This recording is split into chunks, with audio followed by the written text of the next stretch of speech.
My target group is the general public. I wish to engage the general public in understanding the importance of private-public partnership in addressing an infrastructure need in Kakamega Town in Western Kenya. The students' accommodation in Western Kenya has become a thorn in the flesh of many students as well as the institutions, for the simple reason that there is a high rise in terms of the number of academic institutions at the tertiary level, including public universities. Now, a case in point would be Masinde Muliro University of Science and Technology, which has a student population of 13,500, yet it can only accommodate 3,500 students, which leaves a gap of 10,000 bed spaces. Now, what services then present themselves for offering? We're looking at accommodation services. We're looking at cafeteria services.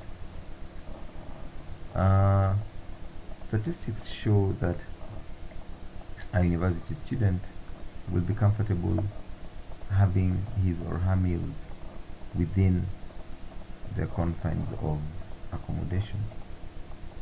So that already in itself gives an opportunity in terms of business. Why would the private sector be involved in such a PPP? Clearly, the return on investment in such a venture makes all economic sense. It is a bankable project because, one, you're looking at the gap in terms of the government not being able to provide up-to-date accommodation in terms of the facilities. Right now there's a drive to technology, so you're looking at things like Wi-Fi, we're looking at connectivity and such. However, an opportunity arises for a private sector where a private person can invest in that and ensuring that there is good return on investment. Another one is in terms of the accommodation costs. If you're computing at the market rate of 5,000 shillings per month as a rental charge, with a bed space of 10,000, you're looking at 50 million shillings per month, which is quite an amount of money. Again, it's in the general public's interest to have an improvement of the students' welfare, and one of the key indicators is proper accommodation. We ask ourselves then, in terms of risk allocation, who is best placed to address what risk? The first risk that I have identified is being able to satisfy the demand, which translates to the cash projections being achieved. Now, the best person to address this would be the government. How?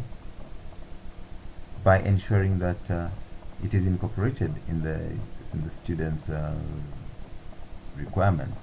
Like, as you pay your school fees, you're paying your accommodation fee as well. So if it's incorporated in the policy of the government institution, that's the university, then we're able to address that. Remember that the land around the universities is owned by the private sector, and in the cases of joint ventures, these must be registered jointly. However, there is a lot of bureaucracy and legislation regarding that, and I think the government can be allocated that risk to deal with. After all, it's the government that deals with legislation. For the private sector, we would look at a risk of, say, how do we raise the private equity?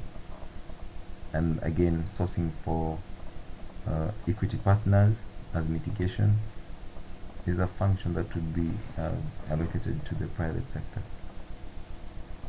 In such kind of project, I really think that it works well through a private-public partnership approach.